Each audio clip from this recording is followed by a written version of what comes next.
सच्चाई ये है कि मैंने जिंदगी में जिन नज्म, जिन कविता और जिस कलाम की वजह से मैं आज एक छोटे से कस्बे से आप लोगों की खिदमत में हाजिर हूँ, मैं चाहता हूँ अपनी जिंदगी की एक छोटी सी नज्म आप लोगों की खिदमत में रख दूँ। अगर अच्छी लग जाए तो दुआ देना मुझको। मैं एक छोटी सी भूमिका बनाता हूँ साहब। मैं नहीं चाहता, मैं जानता हूँ डाइस पे बैठने वाले तमाम लोग कवि सम्मेलन में भी कवि सम्मेलन पढ़ते हैं और मुशायरे भी पढ़ते हैं।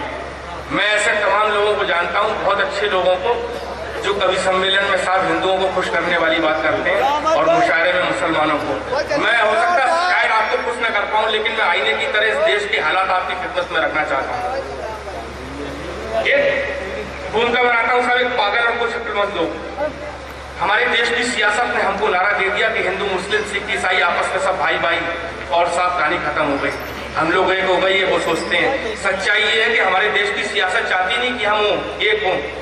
इसके मैं साक्षात मैं बिल्कुल आपको प्रमाण के साथ साबित करना चाहता हूँ। अगर हमारे देश की सियासत ने हमको भाई भाई के अलावा दोस्ती का नारा दे दिया होता तो हम सच्चे मायने में एक हो गए होते, क्योंकि इतिहास गवाह है, भाइयों में तो बंटवारा होता है लेकिन दोस्तों में कभी बंटवारा नहीं होता।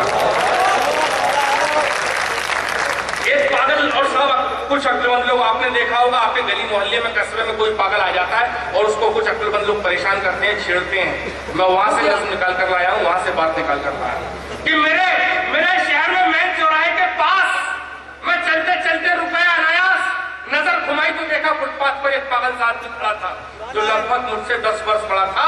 कपड़े फटे पुराने और बाल भी बड़े थे। कुछ लोग उसे घेरे हुए खड़े थे। तभी एक सज्जन बोले, लगता है ये आवारा है।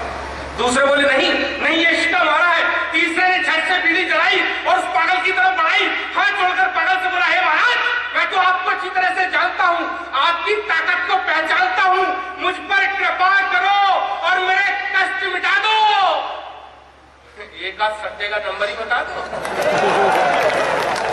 कि मुझ पर कृपा करो और मेरे कष्ट मिटा दो। एक आध सत्य का नंबर ही बता दो। तभी साहब चौथे ने उस पागल से पूछ लिया, तुम हिंदू है या मुसलमान?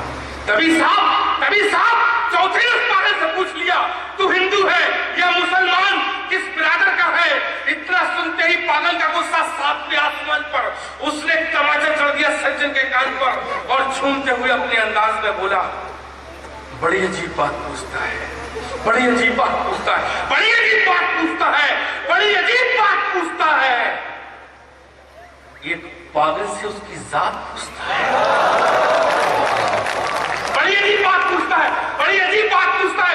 एक पागल से उसकी जात पूछता है, उसका धर्म पूछता है, धर्म का मर्म पूछता है। अरे तू सवाल पढ़ाई कर पूछता है। किसी पागल की कोई जात, कोई धर्म नहीं होता। हम पागलों के यहाँ कभी अधर्म नहीं होता। हम पागल किसी अबला के साथ बलात्कार नहीं करते। हम कभी मजलूमों पर अत्याचार नहीं करते। हमने कभी मस्जिद और मंदिर नहीं तोड़े। एक पागल से उसकी जात पूछता है, उसका धर्म पूछता है। और दोस्तों, जिस एक मिसरे के लिए मैंने पूरी नज्म लिखी, नज्म कही मैंने, आप लोगों की खिदमत में मैं लेकर आया हूँ। अगर वो अच्छा लग जाए, मैं वो मिसरा हाजिर करता हूँ, मैं तोड़ का मिसरा हाजिर करता हूँ। आप लोग को अच्छा लगा है तो हाथ ऊपर उठा करके तालियां दुआ बोलो मुझे बजा के।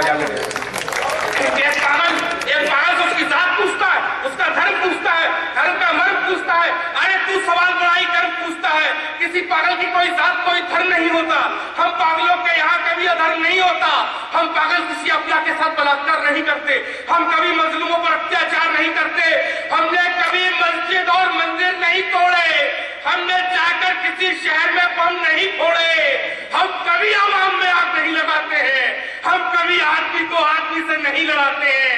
हमें क्या पता हम हिंदू हैं या मुसलमान हैं, लेकिन आपसे अच्छे इंसान हैं। बहुत अच्छे क्या कहने हैं।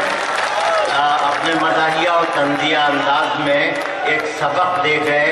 जनाब पी के धुत बात पते की कह जाता है कभी कभी दीवाना भी।